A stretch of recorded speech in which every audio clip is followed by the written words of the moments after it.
Hello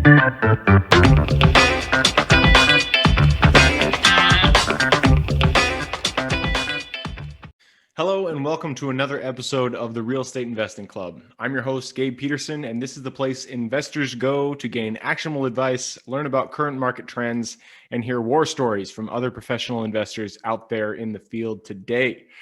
Before we get started, I have two quick housekeeping items for you. First, if you like this episode, we would very much appreciate a like, subscribe, and share. It is the best way to support the show and keep it running far into the future.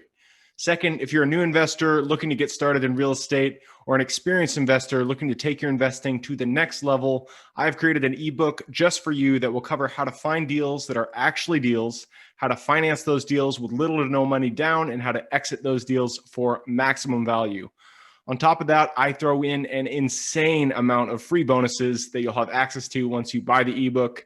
All I charge is our admin costs to keep this show running. So if you're serious about real estate investing and want to create both active and passive income as an investor, head on over to the website at therealestateinvestingclub.com and click on the button that says get the ebook in the upper right-hand corner to grab yourself a copy. With that said, let's dive right in. Today we have a very special guest with us, ready to drop some investor knowledge on you. So buckle up, grab your pen and paper, and enjoy the ride. All right. Welcome back to another episode of the Real Estate Investing Club. Today we have with us Stephanie Walters. Stephanie is I missed the line. There we go. Stephanie is a legacy cash flow specialist, capital raiser, syndicator, real estate investor, and the CEO of ERB Wealth. I hope I said that one right, Stephanie. Close. She recently retired and sold her insurance agency of 16 years by following the key principles she teaches professionals to use. She teaches professional people to unlearn what most of us have been wired to think about money and re-educating people on attaining wealth that can be passed on to the next generation. She is a gateway between these professionals and well-vetted deals. We are very excited to have Stephanie with us today. She is hailing from Colorado. So Stephanie, thanks for hopping on the show. Well, thank you for having me. Absolutely. As I mentioned before we hopped on here, we always start with stories. We're big story buffs here. So why don't you tell us your story? How did you get started in real estate? Sure. Well, I started in real estate, investing in real estate in my 30s. I've always loved real estate. But I started buying single family homes. My goal was to buy like one every year. I was kind of on track. And then around 2009, I got married and had a kid, and that sort of derailed me a little bit. But no, I've always loved real estate. It's something I always understand. I talk to people about the stock market. Is just not something I really ever fully understood. So that's why I felt much more comfortable being in real estate. I can tell you that I had a lot of, learning that occurred with being a landlord. Oh yeah. Yeah, not the best, a lot of learning the hard way, because I wasn't very educated in it. But in 2016, I kind of I became curious about apartments and doing things on a larger scale, and got hooked up with RE Mentor, which is a training, and really good training. It's basically, I tell people, like getting a master's in commercial real estate, and underwriting deals and raising money and all that great stuff. And took my first syndication down in 2016 by myself. Realized that I never ever wanted to do it by myself again. Because it's a lot. It's a lot of work and a lot of stress, a lot of responsibility. So I met my partner through RE Mentor, and he loves to find deals. He loves to negotiate with the brokers. He loves to do the due diligence and all that stuff. And I found that I really like to raise money. And so we partnered together, and now we're on our 6th deal together. Very nice. And just found that I really love raising money. My background is actually I was an insurance agent for 16 years, but found like the skill set is pretty similar to being an insurance agent because I like getting to know the investors, having a personal relationship because it really is a relationship type of business when they're, trusting you with their money and a Yeah. lot of it. Yep. But also they've given a lot back to me because I'm able to get to know them and their financial situations and really open my eyes to how they view money. Mm-hmm. And once I did that, I moved my money around, kind of monkey see, monkey do, did like they do, and now I'm able to retire at the end of this month. I'm selling my business back to farmers. Oh, wow. That's the company I'm Congratulations. with. Yeah, thanks. That's awesome. And I get to do this full time. Heck yeah. I love Yeah. hearing those stories. Yeah. And oh, sorry, was that keep going? Yep. No, that's it. All right, That's my perfect. story. I love that, and this is by no means like super late in your life, but you did get a little bit later start than a Yep. lot of people do. You're in your 30s. Do you know exactly Nope. like I mid was 30s? in my I was in my 30s when I started doing just the single family. Hmm. I was 45 when I did my first syndication. So, That is awesome. yeah, so You it's a lot. People always use age as an excuse to not get Yeah. into real estate, not do anything really. You can use age for whatever excuse you want to come up with, but that really Mhm. is an excuse, and you're one to show you got started single family in your 30s. Uh-huh. And even, I'm 34, and I've heard some of my friends who haven't been in real estate, they're like, "Oh, I'm too old. I've missed the No. boat." No, man, you're not too old. Just get in there, buy a house. You got plenty of years ahead of you. So That's that's it. awesome. You got started. And it sounds like you chose real estate because it made sense. And I love that you said that. I am the exact same way. It's like the Mhm. stock market. I get it. It goes up, goes down. More people buy a stock, the price goes up, blah, blah, blah. But it's like, there's no real structure. There's nothing that I can hold on to and be like, yes, that is the value. And so Mhm. that Yeah. totally makes sense that you chose real estate.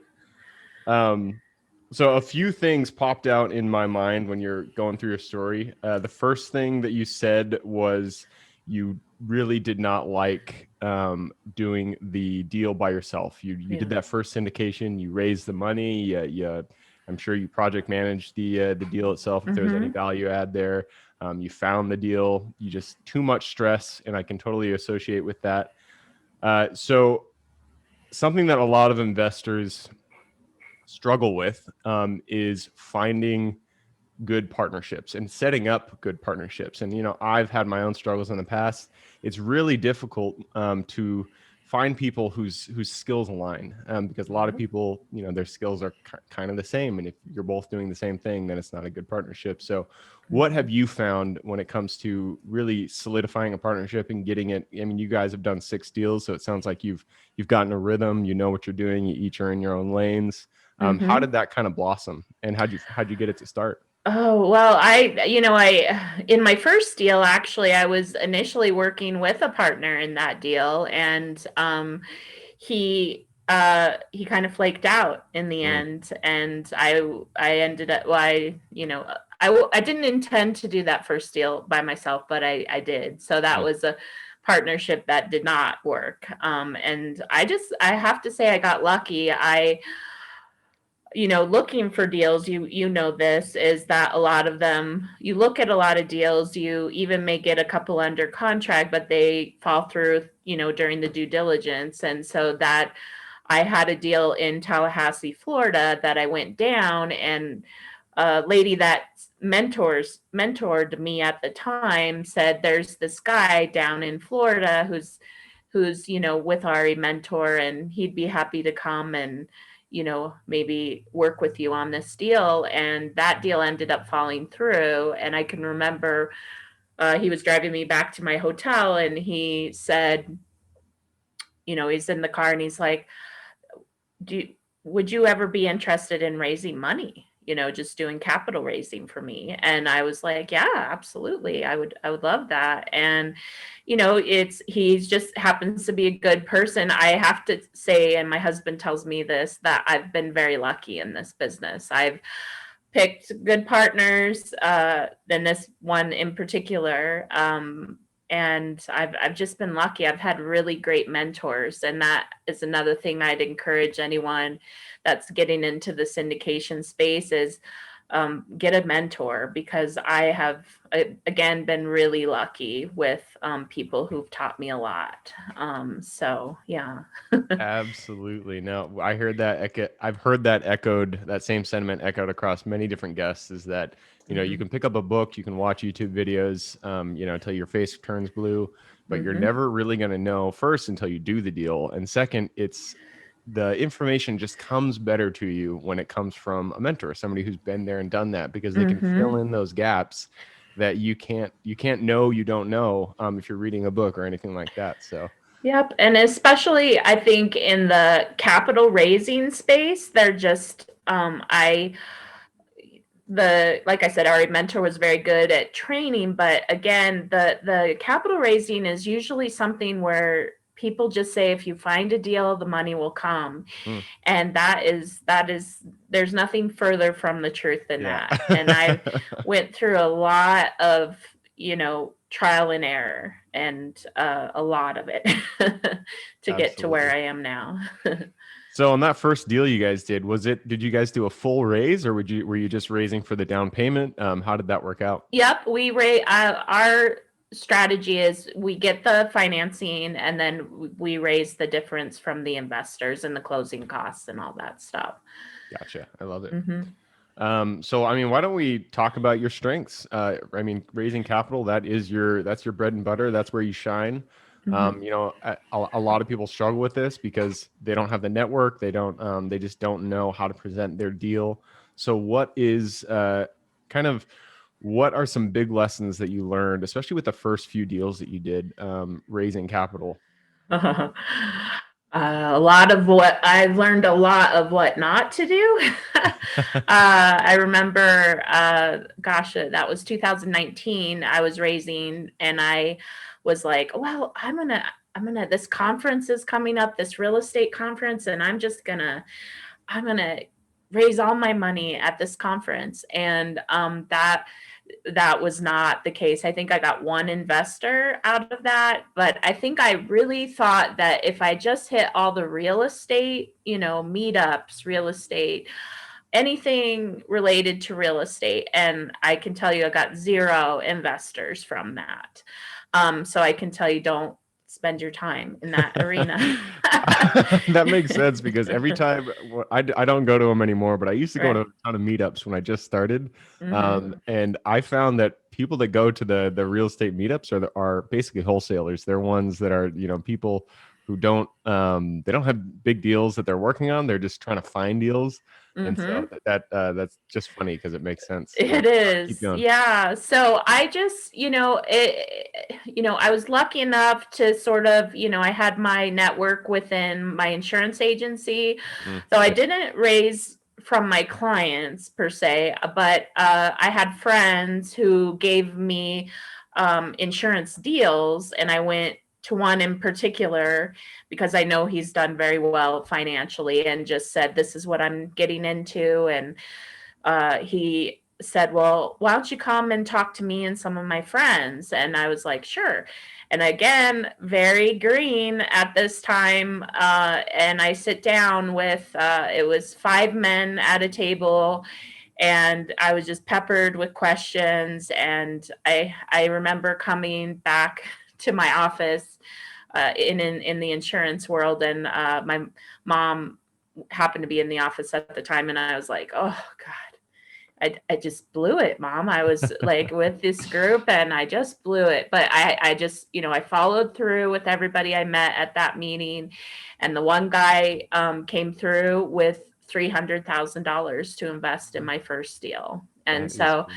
and then from him, he's referred, I don't know, 4 or 5 different people. So definitely, just get out there. Even if you think you're not doing a good job, you got to keep doing it. But then I met another mentor who raises probably close to $100 million a year, and he's kind of filled in the blanks for me, which is just you have to build a network of people, and you have to continually put content out, which you're doing a great job with the podcast. That's a super way of doing that. On my website, I have blogs, and I have little educational videos and stuff like that. But you just kind of have to put yourself out there as an expert, and now I am. And so that's how I get my clients, is just kind of them learning about me and learning about now you have a track record, which makes it a little bit easier as well, because you can show what you've done in the past. Because those first few deals, it was hard. My first real deal that I did with my partner was a retail deal in 2019. So that was before COVID, but still retail, people were not wanting to get involved in retail at all. So that was a tough one. Yeah. And I mean, just what you said, there's a problem with the chicken and the egg kind of issue where, you've never done a deal but you need to get the money to do the deal in order to show that you've done deals. And that's always really hard. That's why, I'm kind of on the boat with, I think it's Grant Cardone who says, start with a 15 unit minimum. I get that. I get where he's going there. Really, sitting with single family isn't doing you any good, but it is good to have something successful in your past, just to say, hey, I've done this. I bought this house, I flipped it. I have been in real estate before. So I get where you're going there. So the next question I want to ask is about the, oops, sorry, I lost my place here. Sometimes when I'm talking, I'm trying to listen, but I'm also trying to think of what I'm going to ask next. Yeah, sure. It completely goes out of my mind. All right. So earlier you talked about being a landlord. Yes. And you've completely switched over, so you're in the capital raising business. The question that kind of pops up into my mind is it goes to show that everybody on a team in a real estate investment firm, they all have their roles. So how would you go about suggesting people come up with their team? Because somebody does have to operate the deals. It sounds like you guys have somebody who, your partner finds the deals, he does the due diligence, you raise the capital. I'm sure you guys have somebody for operations. He does operations too. So Okay. he kind of, that's what he likes to do. He just loves, he's kind of a control freak. So he likes to be in charge of everything. I definitely participate, and, I know what's going on, but I don't prefer doing the day-to-day stuff. But I think actually to find your team, I think now this is opposite of raising money, but I think going to some syndicated real estate conferences do attract a really nice group of people in there, but they're usually all looking for money. But you can find people that are good at finding deals. You can find, people, with different skill sets. I know that I'll be going to a real estate conference in Texas in, I think, October. And I certainly plan to, talk to people about my ability to raise money. And I'm sure I might connect with, another great person who, I'm not solely tied to my partner. I'm happy to do other deals because now the money is coming in. I probably have more money available to me than we have for deals. Yep. Makes sense. And I like earlier that you mentioned content. When you want to raise money, you can't wait until you have the deal. You have to start developing those relationships, because really just getting in front of people, showing what you're doing is creating that the initial step of that relationship. So if you just post online, anything that you do for your investments, like if you go walk a property, just take a picture, put it on your Facebook, say, hey, I walked this property, check it out, it's crazy. It just shows people what you're doing. It shows them that you're in real estate and that you when it comes to the point that you actually need to raise that money, they'll have a mental image of you as an investor. And That's so, yep. That's 100%. That's a great point yep. for sure. Yep, I love that you said that. So we're going to move on. We have already gone through our 20-minute mark. Oh, That means it's time for the quick question round. Are you ready? yes, All sure. right.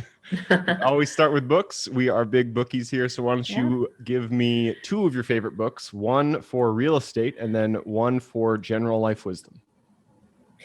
Okay. I love Killing Sacred Cows. Ooh. That's Garrett Gunderson, Okay. if you've heard of it. No. Yeah, yeah, the name sounds harsh, but it's a fantastic book. That I would put that more on personal, I guess, because it really talks about the mindset of wealthy people Hmm. and how they view money, and how if you want to become wealthy that you need to be killing some sacred cows, which refers to people's views on money, that we've been raised to think about money in a certain way, that actually if you want to become wealthy you need to actually change some of your beliefs. So that's sort of that one. And then I currently am reading Oversubscribed, which is, I apologize, I don't know the author, but I'm sure you can pull it up. But it's a fantastic book if you're interested in raising capital or even being successful in your business, because it just talks about how to make people kind of raving fans and how to get, people, for us, getting people into our deals. Getting oversubscribed means we have too many Yeah. people, The so yeah, pot is flowing over. I like that's that. it. Yeah, it's a great book. So Killing Sacred Cows and Oversubscribed. I haven't heard of either of those books, which is awesome because usually Oh, people good. will suggest like Rich Dad, Poor Dad. But Yeah. this is No. good. These are unique books. I'm going to have to check them out. Yeah, they are great. All right, moving on. And this one is for your younger self. So if you could go back to the Stephanie who had no idea about real estate, she was just entering her 30s, didn't know that she was going to be into real estate in the future, go to her, give her one piece of advice moving forward. Go big, go, don't stay in the single family space. I wish I would have started in the multifamily space much earlier, in the syndicated space. I love everything about it, being able to invest as a group. What a fantastic idea, that what we can do together is bigger than anything we could do by ourselves. And so I love that. Absolutely. Couldn't have said it better myself. Go big. Yeah. All right. Next question is about habits. Habits are the foundation of our life. So if you could point to one thing that you do day in and day out that you feel kind of contributes the most to your overall health, well-being, happiness, what would that be? I think, well, I mean, I'm a persistent person. I think I guess that's probably not a habit so much as I keep a schedule. I know a lot of people in real estate, they're sort of here and there and everywhere, and I've just always been a really hard worker, and I believe that you need to time block. That's been the biggest thing for me in this last year for content creation, because it takes a lot of time, and you just have to be kind of religious about your schedule and work it like a job, because that's what it is. Yep. Yeah. Especially when it comes to content creation, I feel like Yeah. if you just block it out and get it done, then it just lends itself very well to schedules. Like real estate, I understand because Mhm. real estate is kind of dependent upon the external world. Like, Right. you have to go out there and do stuff. But content creation, jot it down, get it in your calendar, block it out a piece of time, and you can get it done. You can get it out there, and it can start working for you. So great pieces of advice. And this one is the second to last question. It's about the United States. There's United States there. I don't know how many square miles there are, but there's a lot of them out there, which means there's a lot of places to buy property. So what area in the U.S. are you most excited about buying your next investment property? Florida. Yeah, we've done almost all of ours in Florida. We're doing a little bit of everything. We've done retail there. We've done now we're doing a home development, and I'm currently raising money for a multifamily project there. And I love it. I love Florida for all the reasons everybody wants to move there. Especially through COVID, it was a savior, honestly, because they kept their economy, however we feel about politics, but they kept their economy going, and therefore the retail that we owned there did fantastic. Whereas, if you had owned in California or Portland. somewhere else, or New York, that shut down for a year. I mean, these people are having to pay their investor or give their investors back the money and walk away from their deal, which is devastating. So it really does matter where you invest. You really need to know if the government there is pro-business. I can't even stress that more.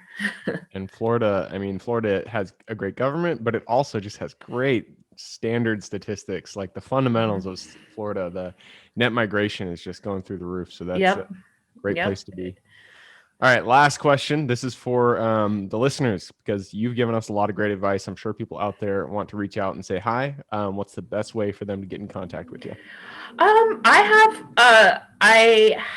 my website, I have like commonly asked questions that I get like all the time. So I've started posting, I won't call them podcasts, but they're just little videos that where I answer really commonly asked questions. So you can go to Ask Stephanie. Stephanie is STEPHANIE now.com.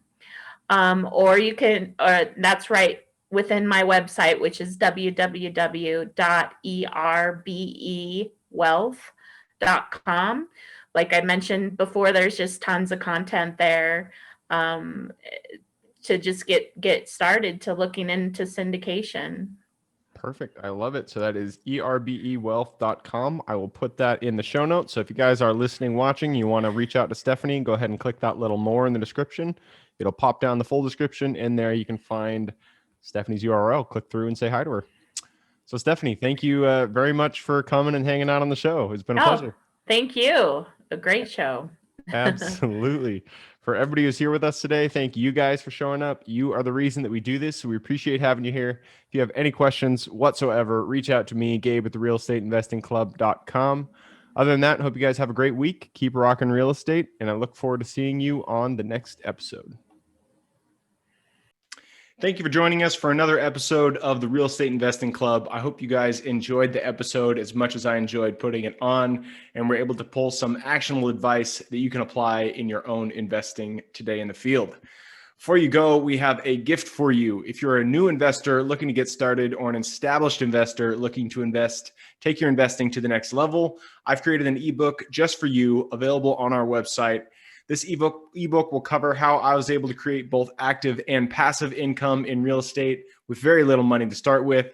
In it, I will address the 3 most often cited obstacles new and veteran investors run into by showing you how to find deals that are actually deals, how to finance a deal with little to no money down, and how to exit those deals for maximum value.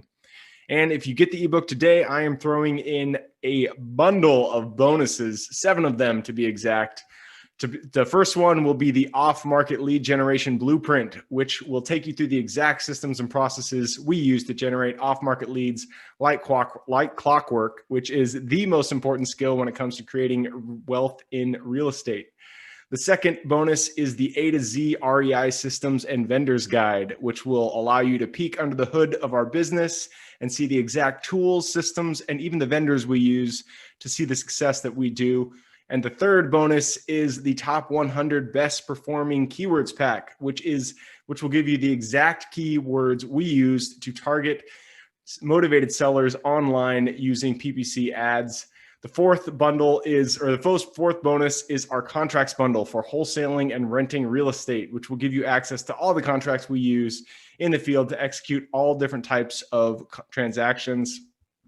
After that is the Investors Quick Analysis Calculator and Offer Tool, which will allow you to quickly calculate whether a deal is an actual deal and will allow you to create an offer automatically from those calculations. This is a lot of bonuses that I said. I'm just going to keep going down the list. Number 6 is the Investor's Daily Success Tracker, which is a tracker you can use to ensure you are taking the right actions day in and day out to reach your financial goals in real estate. And the last bonus is the Wholesaler's Template for quick assignment cash, which will give you the templates we use to present our wholesale deals professionally and efficiently to our buyers. Whew, that is a bundle. So it's a mouthful. You get all of those bonuses for free when you download the ebook. All we charge is the admin cost to run the show. So if you're interested in the ebook and the bonus bundle, head on over to the website at therealestateinvestingclub.com. Click on Get the Ebook Bundle at the top of the page to take advantage of that deal. And with that said, I hope you have a fantastic day and even better week. Keep rocking real estate, and I look forward to seeing you on the next episode.